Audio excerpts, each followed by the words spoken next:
16वां अध्याय। कामदेव का भस्म होना। ब्रह्मा जी बोले, हे मुनि नारद, कामदेव अपनी पत्नी रति और बसंत ऋतु को अपने साथ लेकर हिमालय पर्वत पर पहुंचे, जहां त्रिलोकीनाथ भगवान शिव शंकर तपस्या में मगन थे। कामदेव ने शिवजी पर अपने बाण चलाए। इन बाणों के प्रभाव से शिवजी के हृदय में देवी पार्वती के प्रति आकर्षण होने लगा तथा उनका ध्यान तपस्या से हटने लगा। ऐसी स्थिति देख महायोगी शिव अत्यंत आश्चर्यचकित हुए और मन में सोचने लगे कि मैं क्यों अपना ध्यान एकाग्रचित नहीं कर पा रहा हूँ। मेरी तपस्या में ये कैसा विघ्न आ रहा है। अपने मन में यह सोचकर भगवान शिव इधर उधर चारों ओर देखने लगे। जब महादेव जी की दृष्टि दिशाओं पर पड़ी तो वे भी डर के मारे कांपने लगी। तभी भगवान शिव की दृष्टि सामने छिपे हुए कामदेव पर पड़ी।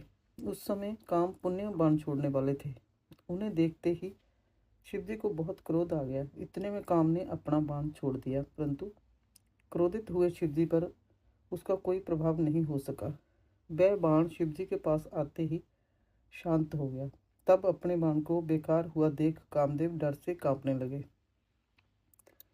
और इंद्र आदि देवताओं को याद करने लगे। सभी देवतागण वहां आ पहुंचे और महादेव जी को प्रणाम करके उनकी भक्ति भाव से स्तुति करने लगे।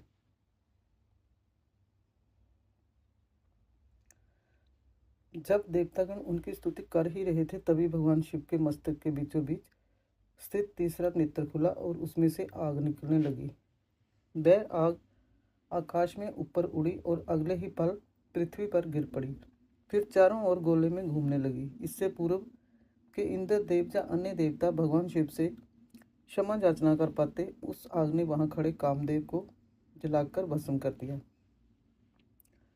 कामदेव के मर जाने से देवताओं को बड़ी निराशा व दुख हुआ। वे यह देखकर बड़े व्याकुल हो गए कि काम उनकी वजह से ही शिवजी के क्रोध का भागी बना।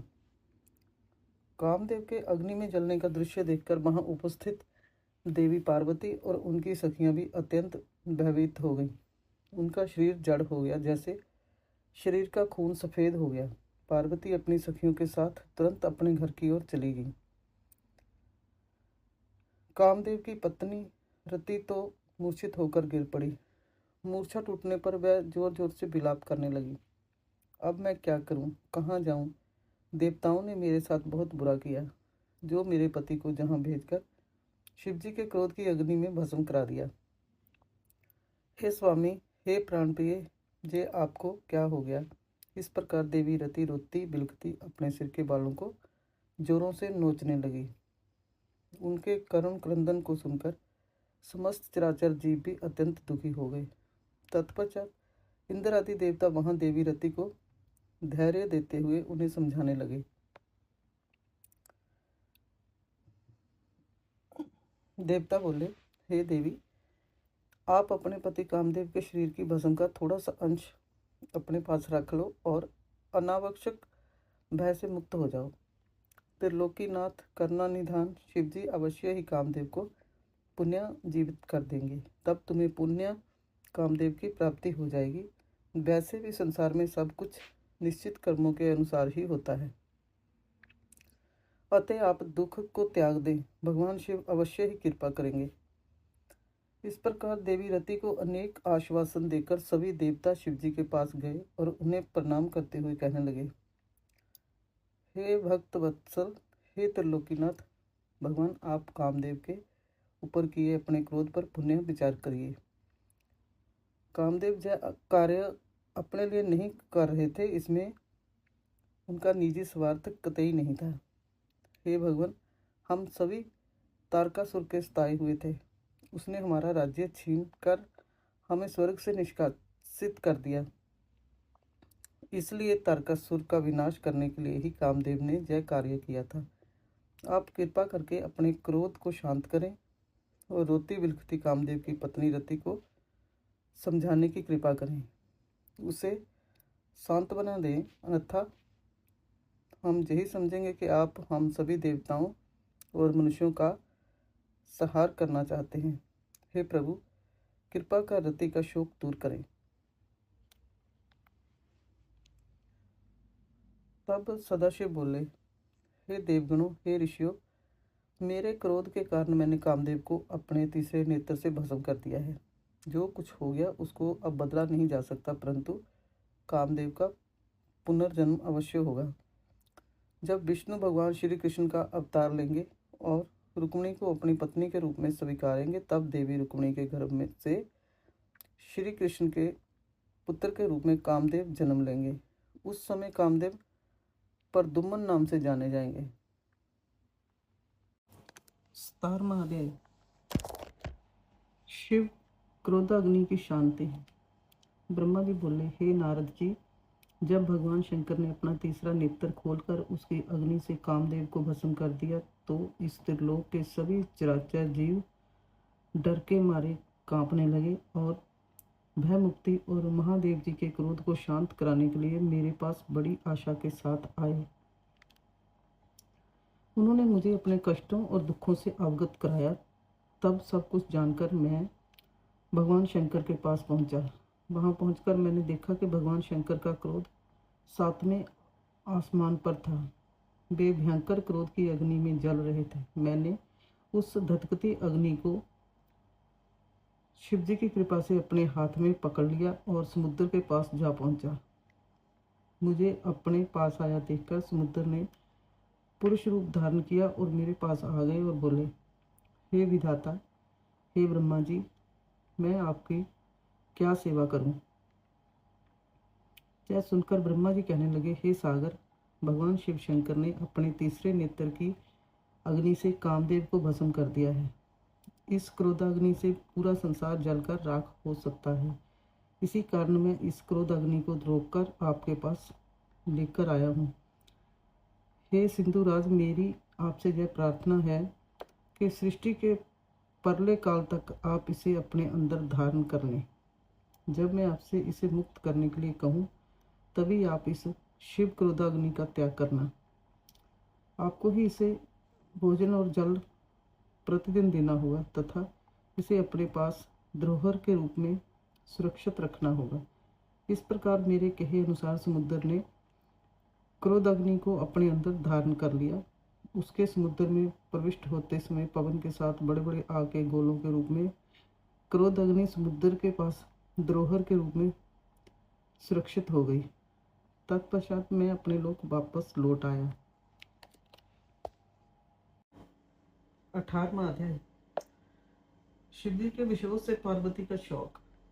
ब्रह्मा जी कहते हैं, नारद, जब भगवान शिव ने अपना तीसरा नेत्र खोलकर उसकी अग्नि से कामदेव को भस्म कर दिया, तब मैंने उस क्रोध अग्नि से भयभीत देवताओं सहित सभी प्राणियों को भय से मुक्त कराने के लिए उस अग्नि को शिवजी की आज्ञा से पकड़ लिया और उसे लेकर मैं समुद्र तट की ओर चल पड़ा। समुद्र को उस क्रोधाग्नि को सौंपकर मैं वापस अपने धाम लौट गया।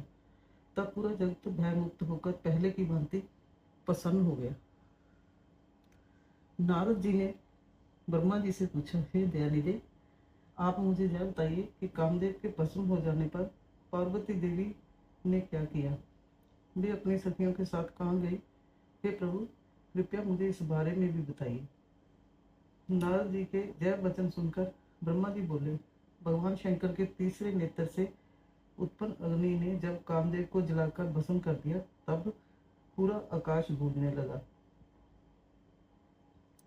यह दृश्य देखकर देवी पार्वती और उनकी सखियां डरकर अपने घर को चली गई। वहां पहुंचकर पार्वती जी ने सारा हाल अपने माता पिता को बताया, जिसे सुनकर उन्हें बड़ा आश्चर्य हुआ। अपनी पुत्री को विह्वल देख हिमालय को बहुत दुख हुआ। हिमालय ने पार्वती के आंसुओं को पहुंचकर कहा, पार्वती, डरो मत और रो मत। तब हिमालय ने अपनी पुत्री को अनेकों प्रकार से सांत्वना दी। कामदेव को भस्म करने के उपरांत शिवजी वहां से अंतर्ध्यान हो गए। तब शिवजी को वहां ना पाकर पार्वती अत्यंत व्याकुल हो गए। उनकी नींद और चैन जाते रहे। वे दुखी और बेचैन रहने लगे। उन्हें कहीं भी सुख शांति का अनुभव नहीं होता था। तब उन्हें अपने रूप के प्रति भी शंका होती थी। पार्वती सोचती कि क्यों मैंने अपनी सखियों द्वारा समझाने पर भी कभी ध्यान नहीं दिया। देवी पार्वती सोते जागते, खाते पीते, नहाते धोते, चलते फिरते और अपनी सखियों के साथ होते हुए भी सिर्फ महादेव जी का ही ध्यान और चिंतन करती थी। इस प्रकार उनका मन शिव जी के विषयों की वेदना सहन नहीं कर पा रहा था। वे शारीरिक रूप से अपने पिता के घर और हृदय से भगवान शंकर के पास रहती थी। शोक में डूबी पार्वती बार बार मूर्छित हो जाती थी। इससे गिरिराज हिमालय और उनकी पत्नी मैना बहुत दुखी रहते थे। वे पार्वती को समझाने की बहुत कोशिश करते थे, परंतु पार्वती का ध्यान शिवजी की ओर से जरा भी नहीं हटता था। हे देव ऋषि नारद, एक दिन देवराज इंद्र की इच्छा से आप घूमते हुए हिमालय पर्वत पर आए। तब शैलराज हिमालय ने आपका बहुत आदर सत्कार किया और आपका कुशल मंगल पूछा। आपको उत्तम आसन पर बिठाकर हिमालय ने सारा वृतांत सुनाया। हिमालय ने बताया कि किस प्रकार पार्वती जी ने महादेव जी की सेवा आरंभ की। इसके बाद अपनी पुत्री के शिव पूजन से लेकर कामदेव के भस्म होने तक की सारी कथा आपको सुनाई। यह सब सुनकर आपने गिरिराज हिमालय से कहा कि आप भगवान शिव का भजन करें। तत्पश्चात हिमालय से विदा लेकर आप एकांत में गुमसुम बैठे देवी पार्वती के पास गए। तब उनका हित करने की इच्छा से आपने उन्हें इस प्रकार सत्य वचन कहे। आपने कहा, हे पार्वती, तुम मेरी बातें ध्यानपूर्वक सुनो। तुम्हारी यह दशा देखकर ही मैं तुमसे यह बात कह रहा हूँ। तुमने हिमालय पर्वत पर पधारे महादेव जी की सेवा की, परंतु तुम्हारे मन में कहीं न कहीं अहंकार का वास हो गया था। शिव भक्त वत्सल हैं। वे अपने भक्तों पर सदैव अपनी कृपा दृष्टि बनाए रखते हैं। वे विरक्त और महायोगी हैं। तुम्हारे अंदर उत्पन्न हुए अभिमान को तोड़ने के लिए ही सदाशिव ने ऐसा किया है। अतः तुम उन्हें तपस्या द्वारा प्रसन्न करने का प्रयत्न करो। तुम चिरकाल तक उत्तम भक्ति भाव से उनकी तपस्या करो। तुम्हारी तपस्या से प्रसन्न होकर महादेव जी निश्चय ही तुम्हें अपनी सहधर्मिणी बनाना स्वीकार करेंगे। यही शिव जी को पति रूप में प्राप्त करने का एकमात्र साधन है। हे नारद, आपकी यह बात सुनकर देवी शिवा हर्षित होते हुए इस प्रकार बोली, हे मुनिश्रेष्ठ, आप सब कुछ जानने वाले तथा इस जगत का उपकार करने वाले हैं। अतः आप शिव जी की आराधना के लिए मुझे कोई मंत्र प्रदान करें। तब आपने पार्वती को पंचाक्षर शिव मंत्र ओम नमो शिवाय का विधि पूर्वक उपदेश दिया। इसके प्रभाव का वर्णन करते हुए आपने कहा, जय मंत्र सब मंत्रों का राजा है और सभी कामनाओं को पूरा करने वाला है। जय मंत्र भगवान शिव को बहुत प्रिय है। जय साधक को भोग और मोक्ष प्रदान करने वाला है। इस पंचाक्षर मंत्र का विधि पूर्वक व नियम पूर्वक जाप करने से शिव जी के साक्षात दर्शन होते हैं। देवी, इस मंत्र का विधि पूर्वक जाप करने से तुम्हारे आराध्य देव करुणा निधान भगवान शिव शंकर शीघ्र ही तुम्हारे समक्ष प्रकट हो जाएंगे। अतः तुम शुद्ध हृदय से शिव जी के चरणों का चिंतन करती हुई इस महामंत्र का जाप करो। इससे तुम्हारे आराध्य देव संतुष्ट होकर तुम्हें दर्शन देंगे। अब देवी पार्वती, तुम इस मंत्र को जपते हुए शिव जी की तपस्या करो। इससे महादेव जी वश में हो जाते हैं। उत्तम भाव से की गई तपस्या से ही मनोवांछित फलों की प्राप्ति होती है। ब्रह्मा जी बोले, नारद, तुम भगवान शिव के प्रिय भक्त हो। तुम अपनी इच्छा अनुसार जगत में भ्रमण करते हो। तुमने देवी पार्वती को सभी कुछ समझाकर देवताओं के हित का कार्य किया है। तत्पश्चात तुम स्वर्ग लोक को चले गए। तुम्हारी बात सुनकर देवी पार्वती बहुत प्रसन्न हुई।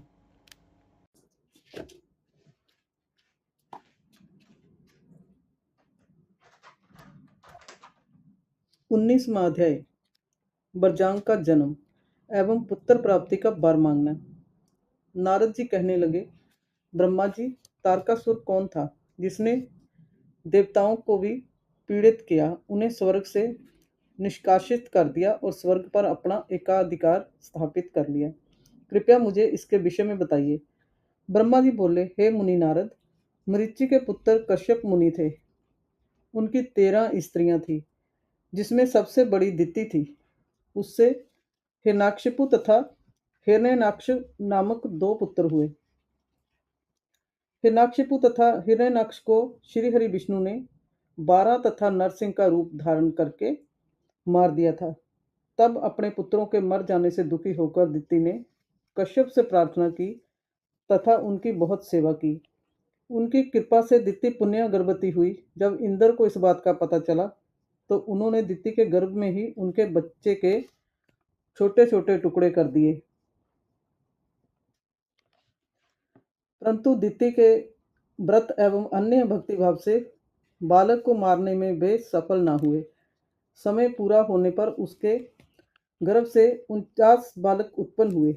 ये सभी भगवान शिव के गण हुए तथा शीघ्र ही स्वर्ग में चले गए।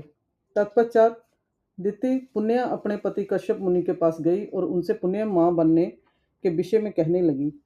तब कश्यप मुनि ने कहा, हे प्रिय दिति, अपना तन मन शुद्ध करके भक्ति भाव से तपस्या करो।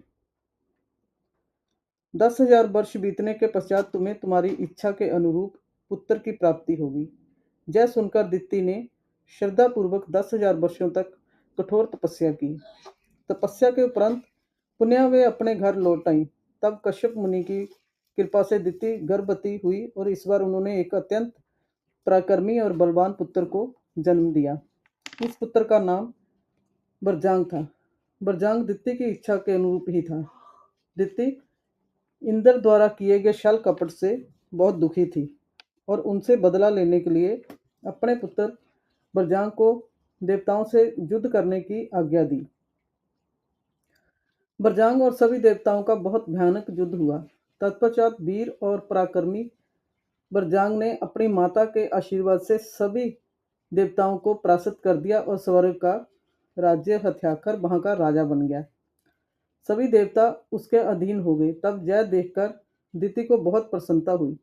एक दिन कश्यप मुनि के साथ मैं स्वयं बरजांग के पास गया। मैंने बरजांग से अनुरोध किया कि वह देवताओं को इंद्र की गलती की सजा ना दे तथा इंद्र सहित सभी देवताओं को क्षमा कर दे। मेरे इस प्रकार कहने पर बरजांग बोला, हे ब्राह्मण, मुझे राज्य का कोई लोभ नहीं है। मैंने इंद्र की दुष्टता के कारण ही ऐसा किया है। इंद्र ने मेरी माता के गर्भ में घुसकर मेरे भाइयों को मारने का प्रयत्न किया था। तभी मैंने इंद्र के राज्य को जीतकर उसे स्वर्ग से निष्कासित कर दिया है। भगवान, मुझे भोग विलास की भी कोई इच्छा नहीं है। इंद्र सहित सभी देवता अपने अपने कर्मों का फल भोग चुके हैं। अब मैं स्वर्ग का राज्य इंद्र को वापस सौंपना चाहता हूँ। मैंने अपनी माता की आज्ञा मानकर यह सब किया है। प्रभु, आप मुझे सार तत्व का उपदेश दें जिससे मुझे सुख की प्राप्ति हो। बरजांग के उद्देश्य को उत्तम जानकर मैंने उसे सात्विक तत्व के बारे में समझाया। फिर मैंने एक सुंदर व गुणी स्त्री उत्पन्न की और उसका विवाह बरजांग से करा दिया। बरजांग ने अपने सभी बुरे विचारों को त्याग दिया, परंतु उसकी पत्नी के हृदय में बुरे विचारों का ही मानो साम्राज्य था। उसकी पत्नी ने उसकी बहुत सेवा की। तब प्रसन्न होकर बरजांग ने कहा, हे प्राण प्रिया, तुम क्या चाहती हो, मुझे बताओ। मैं तुम्हारी इच्छाएं अवश्य ही पूरी करूंगा। यह सुनकर वह परम सुंदरी बोली, पतिदेव, यदि आप मेरी सेवा से प्रसन्न हैं तो कृपया मुझे इस त्रिलोकी को जीतने वाला महापराक्रमी और बलवान पुत्र प्रदान कीजिए, जो ऐसा बलवान हो कि समस्त देवता उससे भयभीत रहें। अपनी पत्नी के ऐसे वचन सुनकर बरजांग सोच में डूब गया, क्योंकि वह स्वयं देवताओं से किसी प्रकार का कोई वैर नहीं रखना चाहता था, परंतु उसकी पत्नी देवताओं के साथ शत्रुता बढ़ाना चाहती थी। बरजांग सोचने लगा कि यदि सिर्फ अपनी पत्नी की इच्छा को सर्वोपरि मानकर उसे पूरा कर दिया तो सारे संसार सहित देवताओं एवं मुनियों को दुख उठाना पड़ेगा, और यदि पत्नी की इच्छा को पूरा नहीं किया तो मैं नरक का भागी बनूंगा।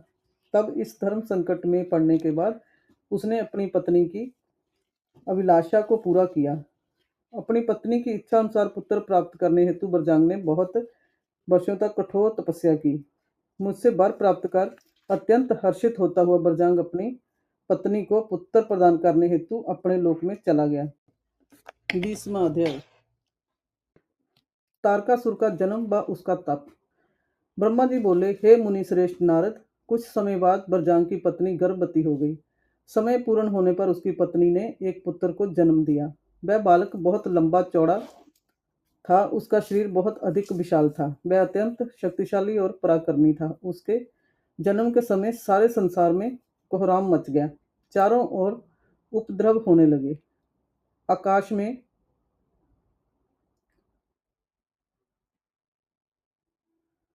भयानक बिजलियां चमकने लगी तथा चारों दिशाओं में भयंकर गर्जनाएं होने लगी।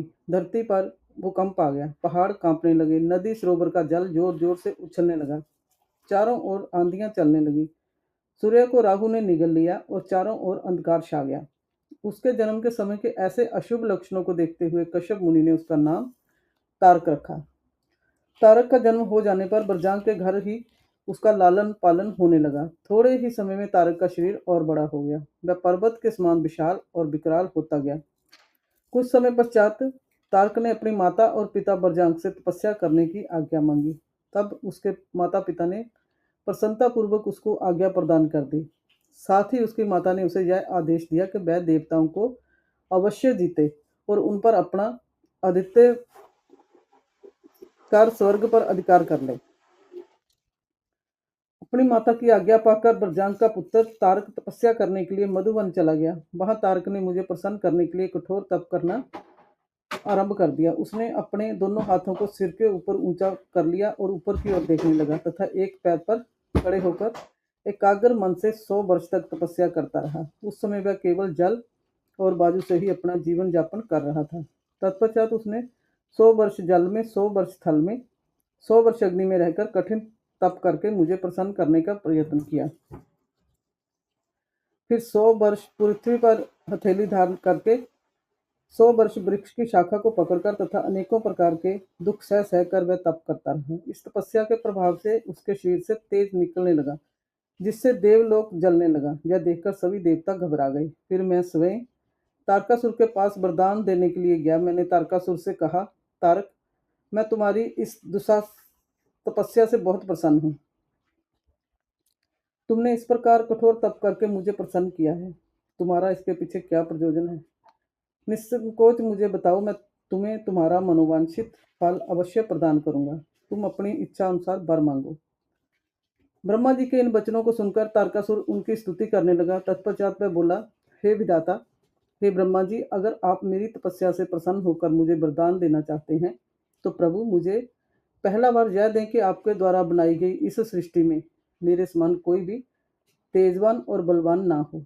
दूसरा बार जय दें कि मैं अमर हो जाऊं, अर्थात कभी भी मृत्यु को प्राप्त ना हूं। तब मैंने कहा कि इस संसार में कोई भी अमर नहीं है, इसलिए तुम इच्छा अनुसार मृत्यु का वर मांगो। तारक ने अहंकार भरी विनम्रता से निवेदन किया, भगवान, मेरी मृत्यु भगवान शंकर के वीर्य से उत्पन्न बालक के चलाए हुए शस्त्र से ही हो सकती है। कोई मेरा वध ना कर पाए। मैंने तारक को उसके मांगे हुए वर प्रदान कर दिए तथा अपने लोक में लौट आया। वर पाकर तारक बहुत खुश हुआ। वह भी वर प्राप्ति का समाचार देने के लिए अपने घर को चला गया। दैत्यों के गुरु शुक्राचार्य ने तारक को असुरों का राजा बना दिया। अब तारक तारकासुर नाम से प्रसिद्ध हो गया। वह तीनों लोकों पर अपना अधिकार स्थापित करना चाहता था, इसलिए सबको पीड़ित कर, उनसे युद्ध कर, उन्हें हराकर सबके राज्यों पर अपना अधिकार करता जा रहा था। स्वर्ग के राजा इंद्र ने भी डरकर अपना वाहन ऐरावत हाथी, अपना खजाना और 9 सफेद रंग के घोड़े उसे दे दिए। ऋषियों ने डर के मारे कामधेनु गाय तारकासुर को दे दी। इस प्रकार अन्य देवताओं ने भी अपनी अपनी प्रिय वस्तुएं तारकासुर को समर्पित कर दी। अन्य लोगों के पास भी जो उत्तम उत्तम वस्तुएं थी उन्हें भी दैत्यराज तारक ने अपने अधिकार में कर लिया। इतना ही नहीं, समुद्रों ने भी भयभीत होकर अपने अंदर छिपे सभी अमूल्य रत्न निकालकर तारकासुर को सौंप दिए। तारकासुर के भय से पूरा जगत कांपने लगा। उसका आतंक दिनों दिन बढ़ता ही जा रहा था। पृथ्वी, सूर्य, चंद्रमा, वायु, अग्नि सभी तारकासुर के डर के कारण अपने सभी कार्य सुचारू रूप से कर रहे थे। दैत्यराज तारकासुर ने देवताओं और पितरों के भागों पर भी अपना अधिकार जमा लिया था। उसने इंद्र को युद्ध में हराकर स्वर्ग का सिंहासन भी हासिल कर लिया था। उसने स्वर्ग के सभी देवताओं को वहां से निष्कासित कर दिया जो अपनी प्राण रक्षा के लिए इधर उधर भटक रहे थे।